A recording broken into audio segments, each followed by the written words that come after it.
Just some recognition. Are you going? Yeah. I'm just looking for a cool place to stand for the sunset. Yeah.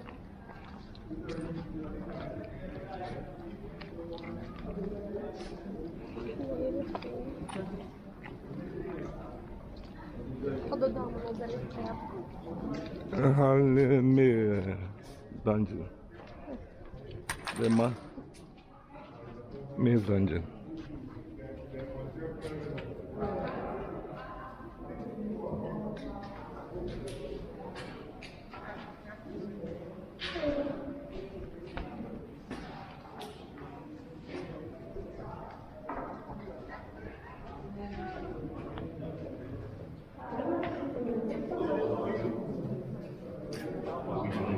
Good morning. You're all welcome to Elmina Castle. This place is no Yeah, you guys should have some fun here or something.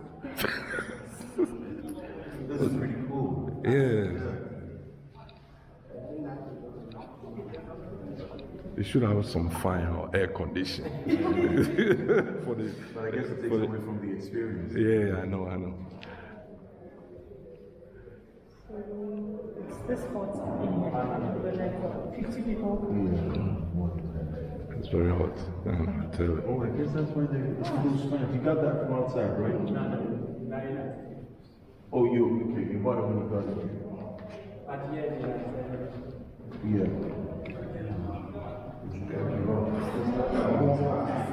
Here is the men dungeon, you know. They put people here, men here, slave, about to ship. This is the main dungeon. They put in the men in here and ship them to America, Caribbean, you know. It's crazy hot.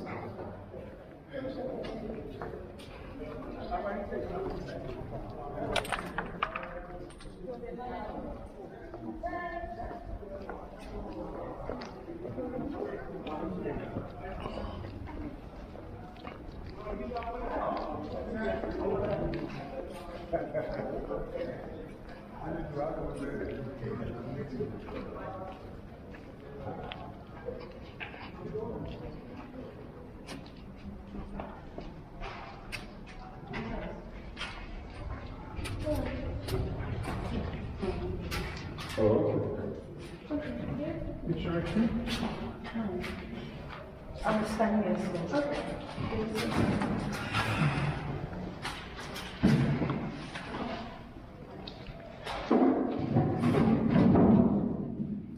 You're welcome.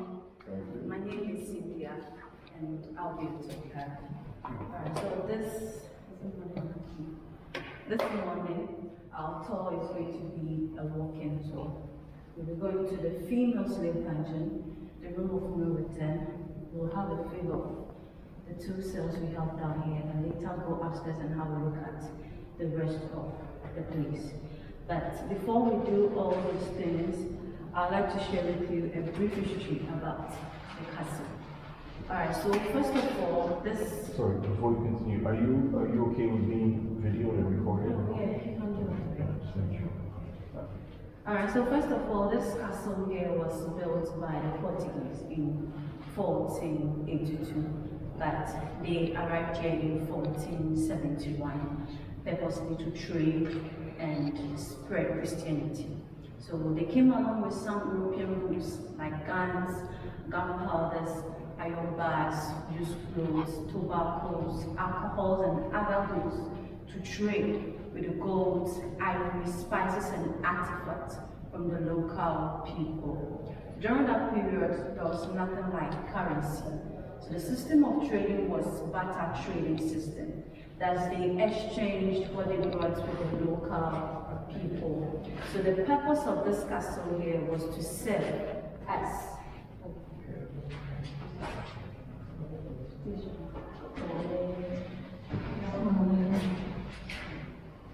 this place was to serve as a trade post to protect their trading routes and the traders from possible attacks, because during that period, other European countries made several attempts to capture the castle from the Portuguese. So all the rooms you have on the ground floor here, including this one here, they were storerooms or warehouses that the Europeans kept the goods that they had from the local people and the ones that they brought in them. And also, during that period, the rate at which the local people were giving the Portuguese the gold, it gave them the impression that the land was rich in gold. So they named the place Elmina, which means the mines. But the local people could not pronounce the name well, so they corrupted it to Elmina. And also, Aldea, which means the village, was also corrupted to Edina. So these are the names that are used by the people now, but that doesn't mean that the local people never had a name. The original name of the town was Anumansa, inexhaustible supply of water. That's water that when you drink, it doesn't get finished. But due to the two names, you hardly hear the original name at this moment. In the 1500s, things changed in the history of Black Africans when the Europeans claimed they had discovered a new world by Christopher Columbus. When you talk about the Caribbeans and the Americans, you know, the places were rich in minerals and also fertile for plantations. So the Spaniards went in there and they started using the Native Americans there to work on the land. But due to the harsh treatment that they were giving to the people there ended up dying. They were affected by some European diseases like chickenpox, cholera, measles, and the others. So the harsh treatment there and the diseases were wiping the population in there. So in order to prevent that from happening, that was when a priest called Bartolomeo de las Casas, he was residing in the West Indies, and he suggested Black Africans to the Spaniards, because through his missionary works, he saw how strong and how hardworking the Black people were.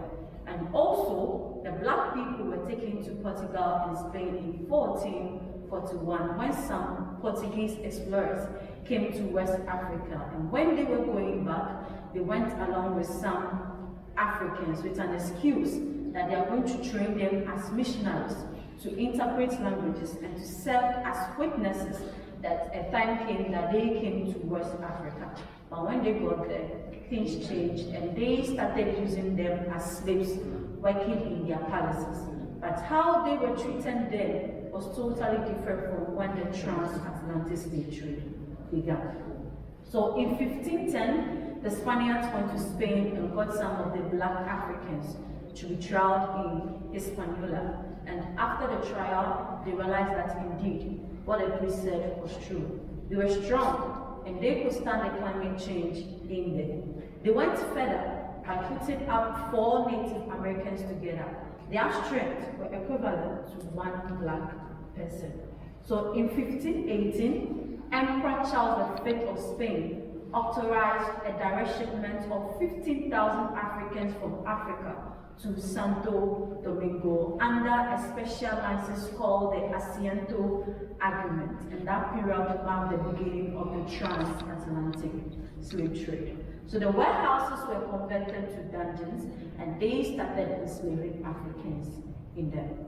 You know, the Portuguese started it here, but they captured them from different West African countries. When we focus on Ghana here, they got them from Togo, Burkina Faso, Ivory Coast, and the northern part of Ghana. Through raiding and kidnapping, thefts and deceit and intertribal wars that existed during that period. You know, Africans were also fighting among themselves in order to expand their territories. So the Europeans came in, convinced the leaders then to sell their prisoners in exchange for guns and gunpowder, because the guns and gunpowder made them more superior than those that were using bows and arrows to fight among themselves. So those that were captured, they walked for months in maps.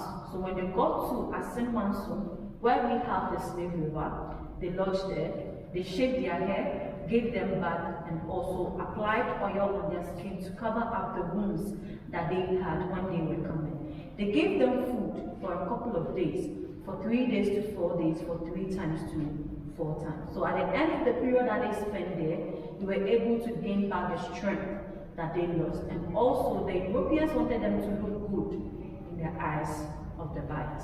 After everything, they continued their journey to this place. They were auctioned here, branded, and they shared them in the dungeons. The Portuguese began with about 1,000 slaves. 600 were males and 400 were females. So the males were kept at the main courtyard here, including the room that we are in, whilst the females were kept at the female slave courtyard. The Portuguese spent about 155 years in here. In 1596 and 1625, the Dutch came in, made attempts to capture the castle from the Portuguese. The attempts came from the seaward section, but they were all unsuccessful. In 1637, with the help of the local people here, who directed the Dutch to use the hill up there where we have the fort to capture the castle from the Portuguese.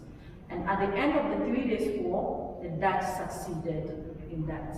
The reasons why the local people did that were that when they were trading with the Portuguese, they were cheating them based on the way they were measuring the goods. Imagine using inferior goods like the things that they brought in exchange for the golds, ivories that the local people had.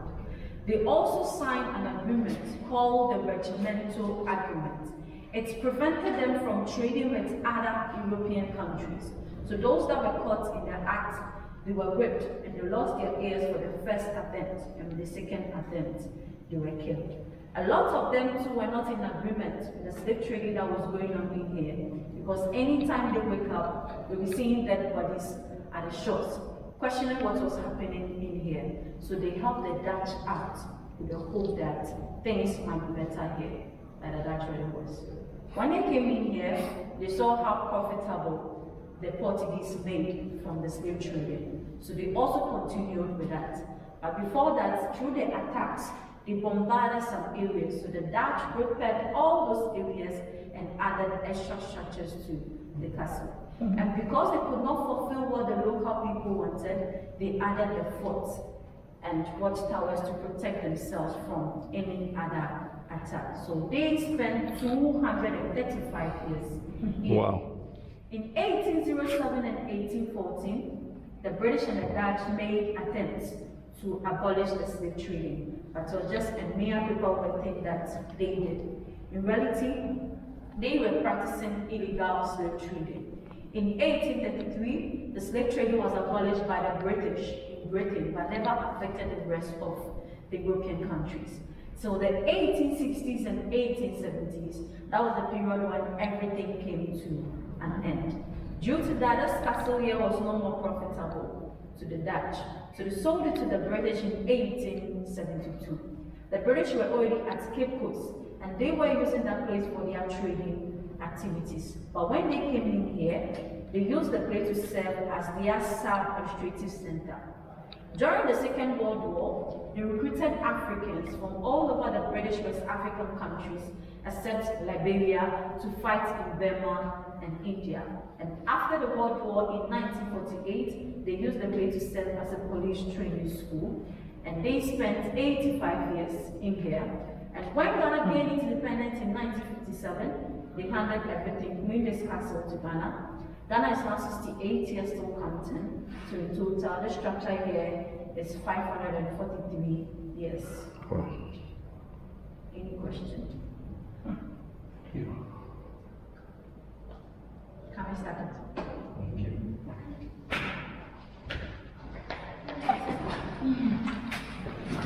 What a history.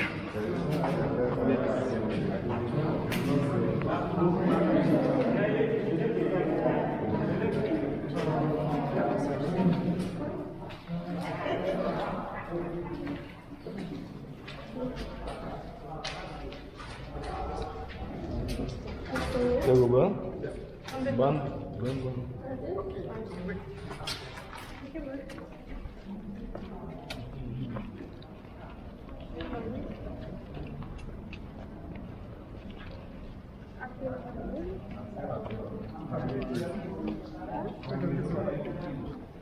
Hva som har skjedd? Han bare ble ved nesa nå. Nei. Kanskje det er så... Nesa. Ja, kanskje det er så vann? Kanskje det er så vann? Har du vann? Ja, ja. Ja. Ja, ja.